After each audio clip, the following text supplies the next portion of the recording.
Now, on October the 11th, President Bola Ahmed Tinubu granted presidential pardon to 175 individuals, amongst them Maryam Sanda, convicted in 2020 for the brutal murder of her husband, Bilyaminu Bello. Also on the list, individuals convicted of drug trafficking, kidnapping, and corruption. The backlash has been swift. Critics call it a betrayal of justice. Supporters say it's an act of mercy. But Nigerians are asking, who deserves mercy and at what cost to the justice system? Well, joining us for this discussion are two voices that have been and are at the seat of power who have understanding of the thought process when such pardons are given. We have with us a Senior Special Assistant on Media and Publicity to President Bola Ahmed Tinubu, Mr. Temitope Ajayi, and spokesperson of former Vice President Atiku Abubakar, Mazi Paul Ibe, joins us this morning. Thank you so much, gentlemen, for joining us. Good morning. Thank you for having me. Great. Good morning. I'm going to start off first with you, Mr. Ajayi. Can you walk us through the criteria? Because that's the major question, as it were. What's the criteria used to select 175 individuals for pardon? Was there a transparent process? Of course, the process was the process that led to the exercise of the presidential prerogative of mercy, as is constitutionally required. The process was transparent, it was open, and there was a committee headed by the Attorney General of the Federation, and also that committee had members of MBA, there's a member from Christian Association of Nigeria, there's a member from the Islamic Council, and I think from the Human Rights Commission. So this committee worked for like 10 months, and the criteria are clear. One, compassion, good behavior. Don't forget that some of these people, they have served their terms, and some are still in prison. Some are on death row, which was also commuted to life sentences. So on the score of good behavior, compassion, I think essentially those are the two major criteria. And also request by either the families or by civil society organizations making specific requests to the prerogative of mercy committee, which is headed by the Attorney General of the Federation. So I think the president acted on the recommendation of that committee, and he took that recommendation to the National Council of State as required by the Constitution, and the National Council of State concurred with the recommendation, and the president granted the request. So I think it's as simple as and that's straightforward. All right, let's bring in Mazi Paul Ibe. You've heard the explanation given to us by Mr. Ajayi about the level of transparency, the institutions involved in selecting these 175 individuals. There's been criticism against the process. There's been, some critics have said that this is a political move to curry favor with certain blocks or families. But let's get your thoughts. Are you in support of this, or do you have opposition perspectives to this as well? Thank you for having me. This is not about opposition. This is about the interest of Nigeria. And whatever may have informed, the process, the criteria, certainly the outcome is flawed in every material particular. Look at the percentage of drug offenders, for example, 29.2%. And I think that the first thing that should have happened with this list is that the Attorney General should have honorably resigned, his job, because it is clear that, he misled him and the committee. We're not faulting the entire list, but in a situation where you have drug offenders, forming, the major component of that list. The question is, what informed that? Taking into consideration the fact that, this president himself, has been associated, with drug charges in the United States, for which he forfeited $460,000. We didn't start this process. It started way back when Gani Fayemi was still alive. May he so rest. So that was there. And the optics are terrible. I mean, here is a president who has, alleged, was, forfeited money in the U.S. And the same president is here, granting, pardon, to 29.2% of Nigerians in the 2025, presidential, pardon and clemency. I think the optics is, is bad. It's not about having, wielding power. Yes, the president has absolute powers, to forgive, Nigerians as he so desires. But, he needs to take into consideration, the sensitivity of Nigerians. So that power needs to be wielded with, a measure of responsibility. We don't think, that happened, in this particular case. Thank you so much, Mazi. I'd like to bring Mr. Ajayi back into the conversation. Mr. Ajayi, for Mazi Ibe's submission, it does echo the sentiment. I would like to, from his submission, it does echo the sentiments of quite a number of Nigerians. They say the percentage of drug offences granted clemency, 40%, is quite disproportionate compared to the others. They also say it undermines the great work the National Drug Law Enforcement Agency, NDLEA, is doing. In Mazi Ibe's words, says the optics are terrible. Does this culture of forgive and forget undermine impunity? And how do you respond to all of this? No, that is not correct. That is not true. And I don't expect Mazi Paul Ibe to say anything different. Of course, from opposition and trying to bring the president. No, beyond politics into it. First, let's be clear. The whole idea of prerogative of mercy or pardon, as constitutionally stipulated, doesn't preclude any offense. So a president has power to pardon or to grant clemency. Unless, first of all, and there are three operative words here: prerogative, pardon, mercy. Prerogative means the official power, official right, as stipulated by the Constitution for the president to grant pardon. And pardon also means that you set someone free from offenses that have been committed. So that power, that section of the Constitution that grants the president such power, doesn't preclude any offense. It means that whatever might be the crime of the individuals involved, whether murder, drug-related, corruption, whatever it is, the president has the power to grant that pardon. And the president has exercised that power. And let me say this, there is no country in the world where a president or head of state has exercised this power that there will be unanimity of opinion. There will always be controversy. As recent as January this year, President Biden granted his son, Hunter Biden, the presidential pardon. He even granted himself. And we have such history in America.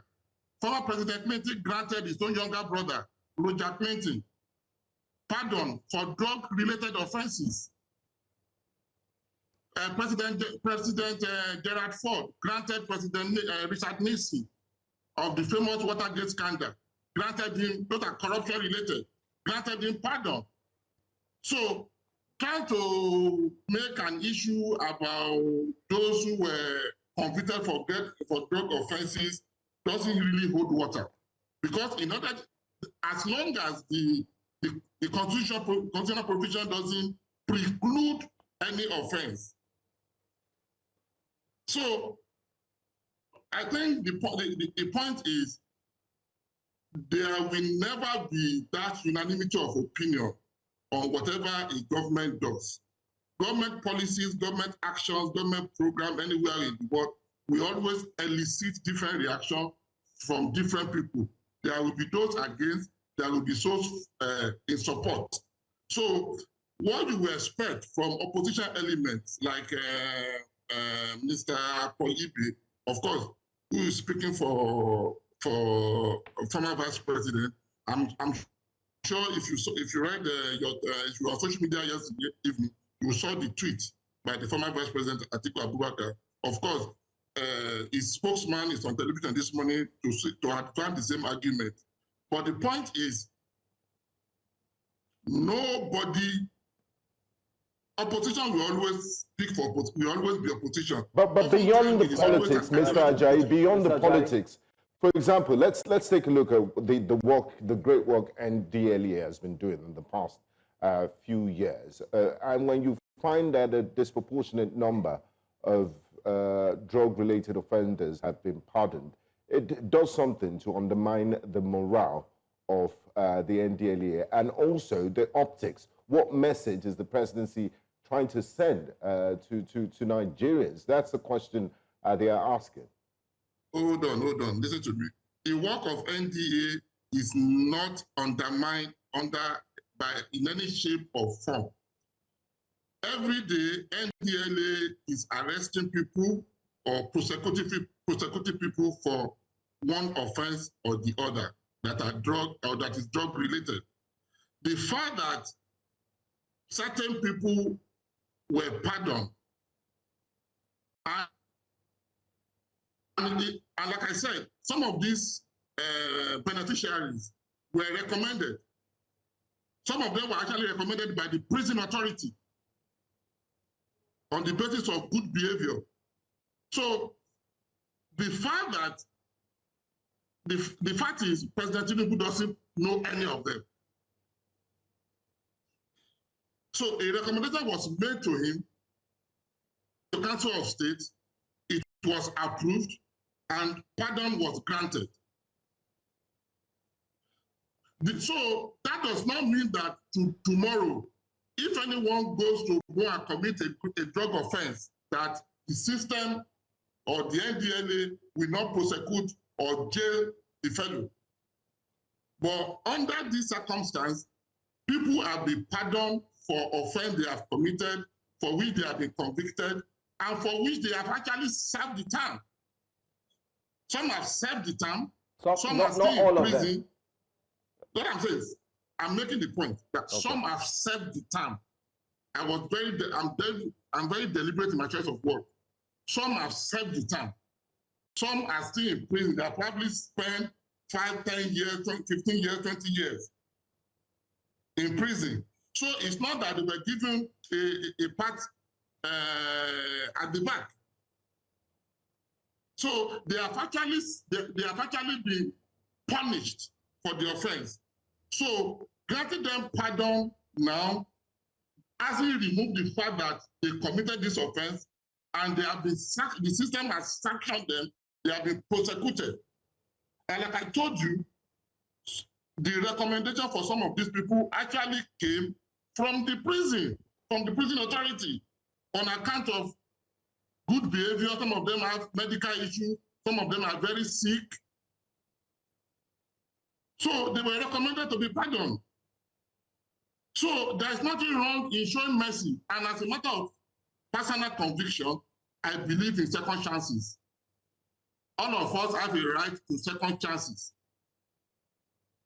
All right, let's have Mazi Ibe. We'll come back to talk about, I mean, I do have some further questions for you from this, Mr. Ajayi, but let's get Mazi Ibe's reaction. You've heard Mr. Ajayi speak about the presidential pardon, saying it's within the president's prerogative to pardon whomever he deems fit, and you've heard him say that this was a fair process and that he knows none of the people who were pardoned. What do you say in reaction or in response?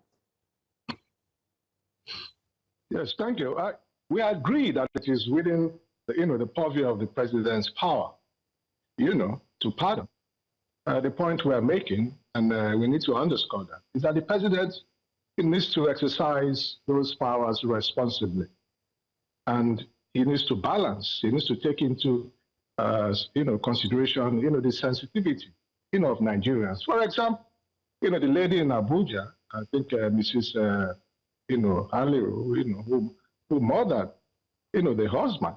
I mean, how do you want the family? You're opening, the wounds, of, the pains that they have felt, since their son or their, was murdered, by the wife. And I mean, that raises, serious questions. I mean, we are in a country where quid pro quo is a very common thing. And even the list itself drifts off politics. You can see it clearly, that there are political considerations. We also don't know what else, may have informed, the choices. The buck stops on the table of the president. And what we are saying is that if the people who had that responsibility failed him, the honorable thing to do is for them to resign or for him to sack them. But here we are in a country where there are no consequences for action.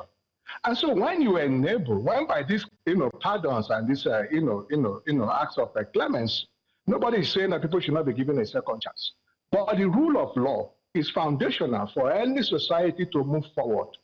I mean, we should be talking about justice reform. If, for example, some of the persons who were incarcerated, I mean, the process was not, was not fair. They were unduly, charged for, were given a higher, prison terms. Then we look at the justice system. We cannot, trying to solve one problem will not create multiple problems, because it is a dangerous precedent to tell people that it pays, to commit a crime like drugs, for example, and you will probably get, have a, get a jail time and then, will get a second chance. It doesn't make any sense. That does not stop people from committing the crime.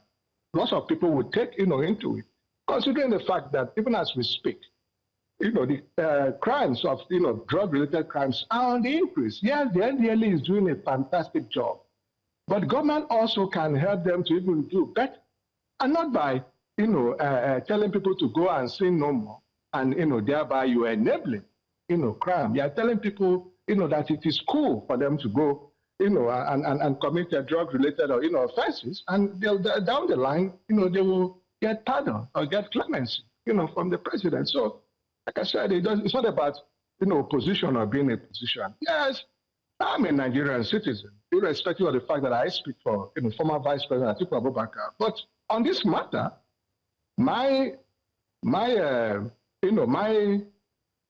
privileges, of, as a citizen, is also, encourages me, to be able to speak truth to power. And right. That's what we're saying is that on this matter, the president got it wrong. Okay, we'll come back to still get some more reactions to this story. The question is, what is the position regarding the presidential pardon for those who are just tuning in? We're going on a very quick break and we'll be back in a few seconds to continue the conversation. Thank you very much, gentlemen. Please stay with us.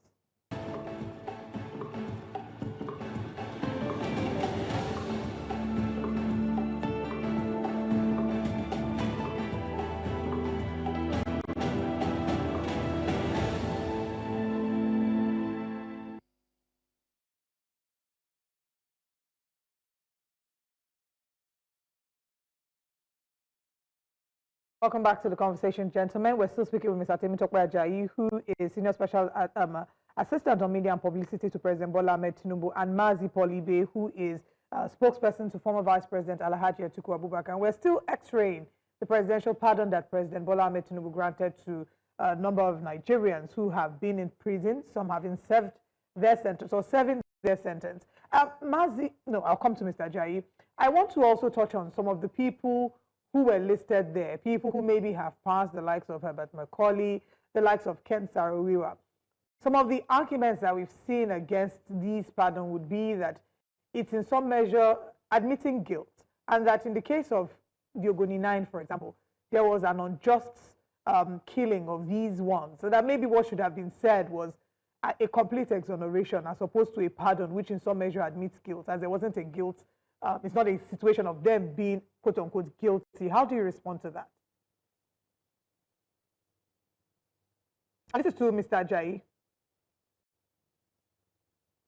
respond, or you want Mazi Ibe to respond? No, I wanted you to respond to that, and I'll come back to Mazi Ibe. Well, like I said earlier, a presidential pardon means that whatever offense someone has been convicted for, whether rightly or unjustly, by virtue of a pardon, it means that person has been, that guilt had been, whether it is just or unjust, like the case of the Ogudinai, Saruwa and his compatriots.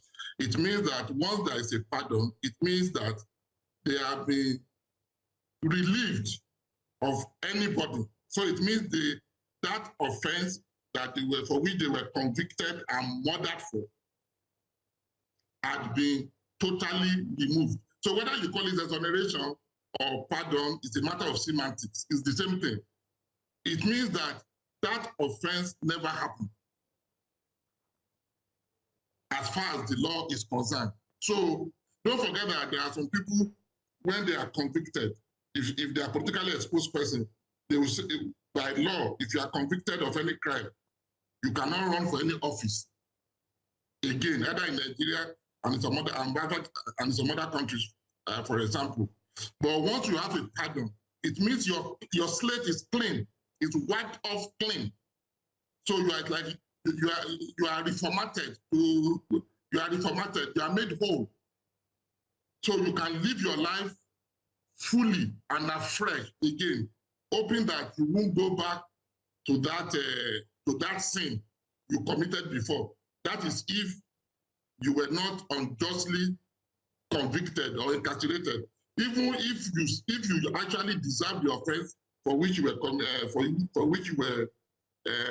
convicted, once you get a presidential pardon, it also means that your slate is clean. So whether it is Ogudinai or to anyone, especially for the Ogudinai, which is a strictly political matter, of course we all know the story of the environmental litigation and the struggle in Ogoni land. Okay, and the struggle of Kensal River.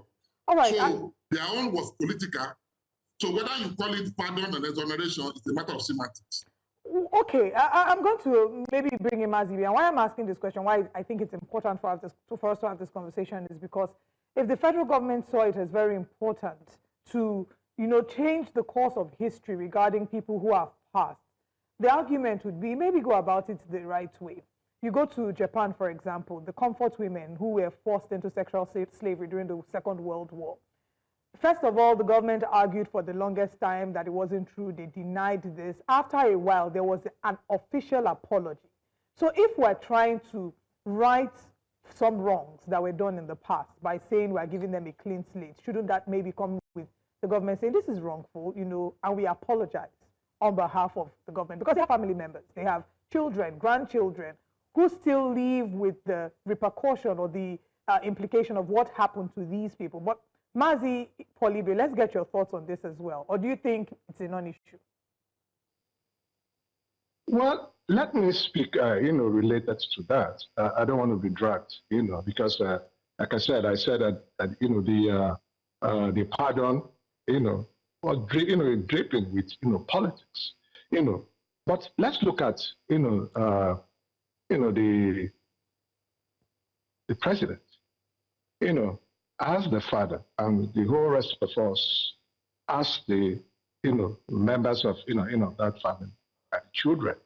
And if you have a responsibility, you have the prerogative, you have the absolute powers to discipline your children, for example. There's a responsibility attached to that. It doesn't mean that you must flog your child to the point that they will slump, and die. And so when that happens, it means that you have exceeded, the mandate, of your power. And that's the point that we're trying to stress. The gentleman there was talking about in other lands. In whatever land it is, power must be exercised, with the responsibility in mind. This was not. there were other considerations of politics, and like I said, the optics, about the president who himself, is a mesh in drug-related, charges for which he forfeited $460,000 in the United States. It's yet to go away since 1999, when all of these things were, unveiled, by the late Gani Farid. And let me also tell you, the forgery is also going to be in the. So we just had the case, the alleged, Minister of Science, Technology and Innovation, who, resigned. He should have been sacked. And like I said, there are no consequences for actions in this country, and that is why we keep having an upsurge of some of these, crimes. Forgery will also, join that maybe by the next next year when they're going to be, pardoning people and the rest of it. You will probably see a long list of people who have, forged because we have refused to settle the issue. By the way, the president himself, again, is also allegedly, involved in a forgery, which is yet to be a settled, issue. So people need to be punished for every crime to be able to dissuade others, from traveling the same, road. All right, Mr. Paul Ibe, you've highlighted some of the anomalies, as we like to bottle it up in terms of your analysis on what this decision will cause. But let me go back to Mr. Ajayi. Mr. Ajayi, if the president was looking at this list, can you confirm to us that the president, this list was sent to him, it was approved by him? Because fellow critics, in line with those who are criticizing online, are saying that possibly the president may not have taken time to look at the entire list. That's one. Just a two-part question because we're almost running out of time.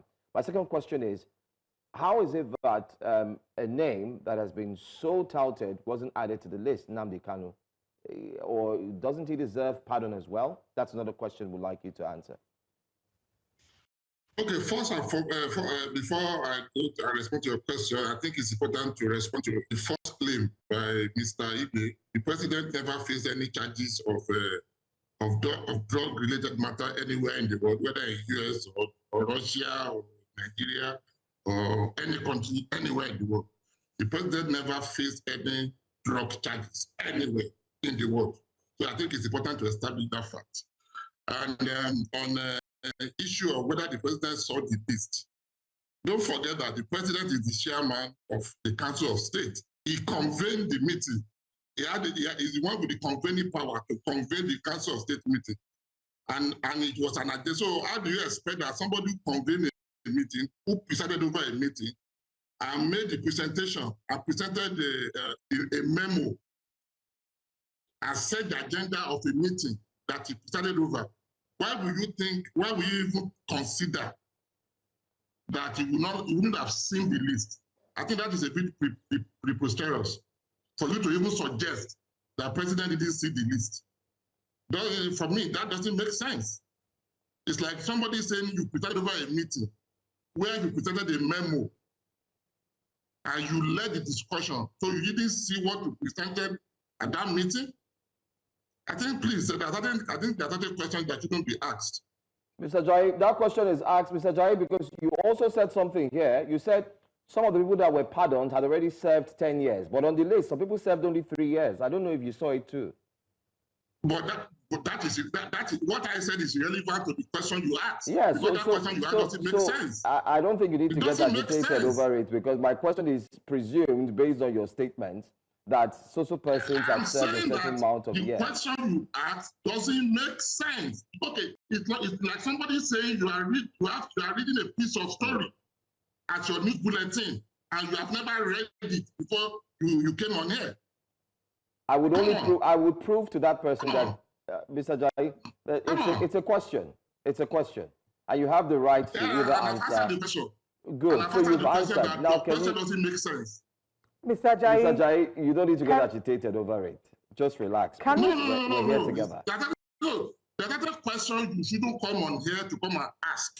Mr. Ajayi, Nigerians have the right. Mr. Ajayi, Nigerians have the right to ask questions. They are very, very unbecoming. Mr. Ajayi, Nigerians have the right to ask questions. And I would rephrase my statement. I said there are questions people are asking.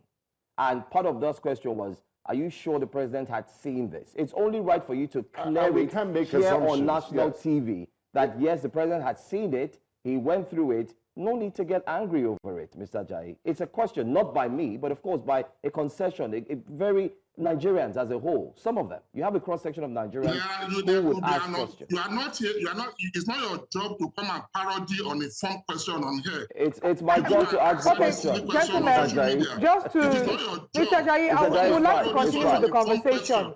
Mr. Ajayi, would like to continue with the conversation, please. Please, let's go ahead with the conversation. Let's still speak to another angle of the interview, Mr. Ajayi. And the court has ruled that he has a case to answer and he should open his defense. I think that settles that. Okay. I think Mr. Paul Ibe has a response to that. All right, Mazi Paul Ibe, please, let me respond to this, please. I hope we are not having another case of Engineer David Umahi, the professor in practice. I think anybody that presents himself for an interview, the job of the journalist, Mr. Ajayi, I believe you're a journalist. I am one on sabbatical. Absolutely. The job of a journalist is to ask the questions. The job of the guest is to answer those questions. You cannot answer and dictate what the questions will be. I have answered the question. I mean, but again, that is the impunity, and the irresponsibility that has attained, officials. Mr. Ajayi, you have your time. Mr. Ajayi, you have your time to speak. Is it okay to please ask that Mr. Paul Ibe speaks as well? It's about accountability. Nobody wants to be accountable. Nobody wants to. What do you mean by nobody wants to be accountable? It's like someone asking you if you saw a report. No, come on. That's a question that shouldn't be asked. All right, Mr. Ajayi, if we may please ask. You have your turn to speak. The people whose responsibilities from behalf of Nigerians to hold you accountable. That's what we are saying. These are the times that we are living in. Irresponsible government. Irresponsible officials, people who don't want to be held accountable. They come on air and they harass and they intimidate people. The president has absolute power to free people, to grant pardon and clemency. The journalist has powers to ask questions. And you're having an exception to questions that are going to. Is it like going to an exam and you want a particular question to be asked? You want an expo to the exams. Maybe there are places where they go to and they are giving advanced copies of the question they are going to ask them. But unfortunately, that is not the case here. And I think that I want to use this opportunity to say to public officials and elected officials that please, accountability is part of it is paramount in what they do. They must be held accountable. All right.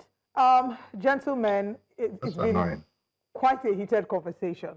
But again, just to reiterate, the goal is not to come here and engage in a fight. It's to ask the necessary questions that Nigerians need to know. You had mentioned earlier, Mr. Ajayi, that the president knows nobody on the list. He had no knowledge of, he doesn't know them personally, right? So I think that it's important that we establish, especially because we understand that the president can't attend to everything at the same time. You've mentioned that the committee recommended the list to him. We can assume that, some people can assume in some cases that, this list was recommended to him. He trusted the judgment of the committee that recommended the list to him and then appended his signature to approve it. So I don't think that is completely out of place to ask we can make assumptions.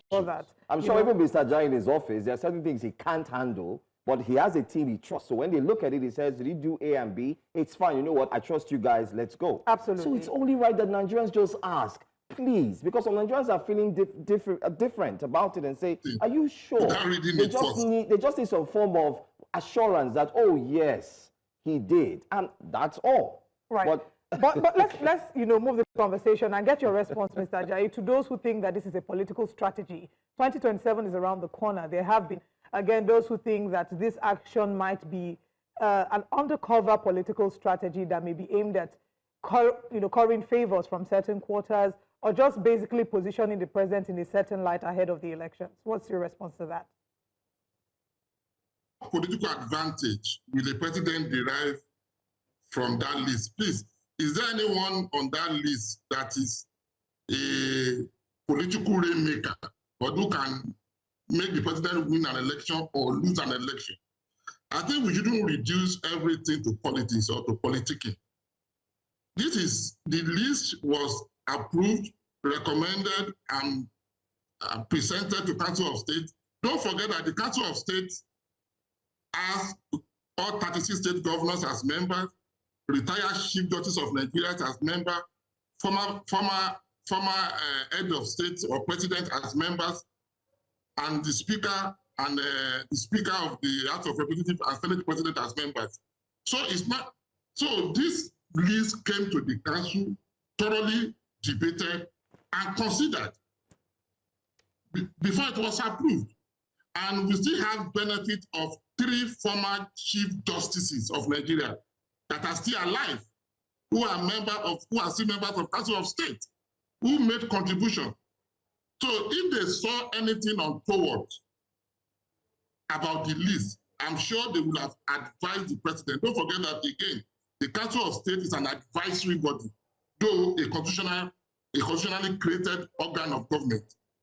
So I don't think that the president has no political advantage to derive from approving the list. He did so on a compassionate ground. And like I said, some of these people have terminal ailment. Some of them are sick. Some of them have different reasons why they were recommended for pardon or for clemency, as the case may be. So, again, there is no political motive behind it. It was done on a compassionate ground. Thank you so much, Mr. Ajayi. Final question to you, Mazi Ibe.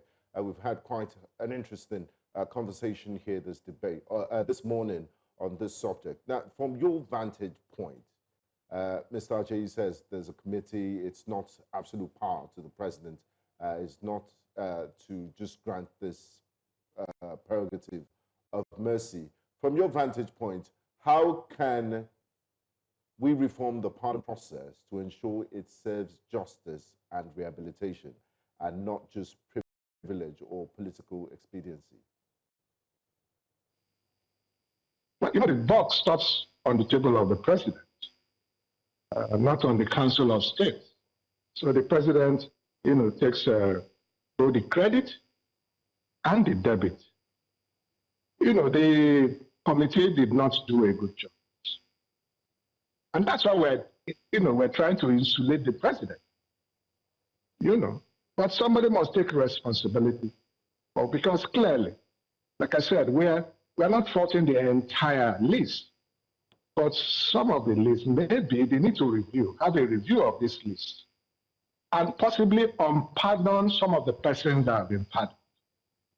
And you have to, start by looking at the quality. It's about garbage in and garbage out. You have to look at the quality, of the persons in such a committee. It's not enough to say that 3 former justices, on the Council of State and all of that.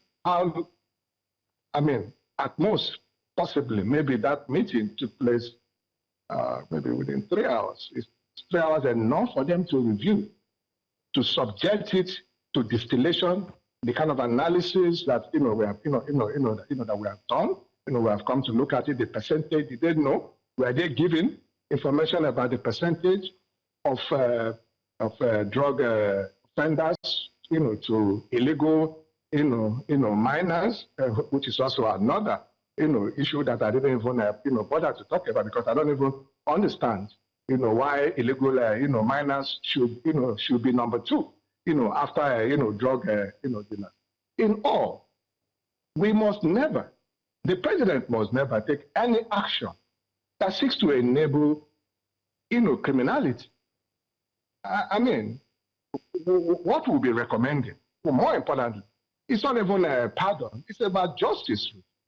There needs to be a total overhaul, of all of the system because, this is a system, where a lot of, anything goes. We need to remove all of those factors that enable the guilty, the innocent to be charged guilty, right, and those who are guilty to walk away, because they know somebody, they are connected, they're related, associated with somebody in the system. All of those factors need to be removed so that at the end of the day, ultimately, when somebody, goes through the judicial, the judicial process, through trial and all of that, and you end up, in jail, you know clearly that you had a free and fair trial, and not, like I said, the situation, where the innocent, are judged, guilty, and we need to part ways and, forge forward and overhaul, our entire, judicial. Well, unfortunately, Mazi Paul Ibe, we can only speculate as to the correctness of this, or our thoughts about the moral correctness of this. Unfortunately, I do not see the possibility of it being undone once it's been given legally, once this has been gazetted. And maybe the only thing would be for us to discuss about future patterns and how we can ensure that it represents the hearts and the feelings of the majority of Nigerians. It's been quite an interesting conversation. Mr. Temitope Ajayi, thank you for joining us this morning. Mazi Paul Ibe, thank you for joining us this morning. I will look forward to future discussions with you soon. Thank you. Thank you.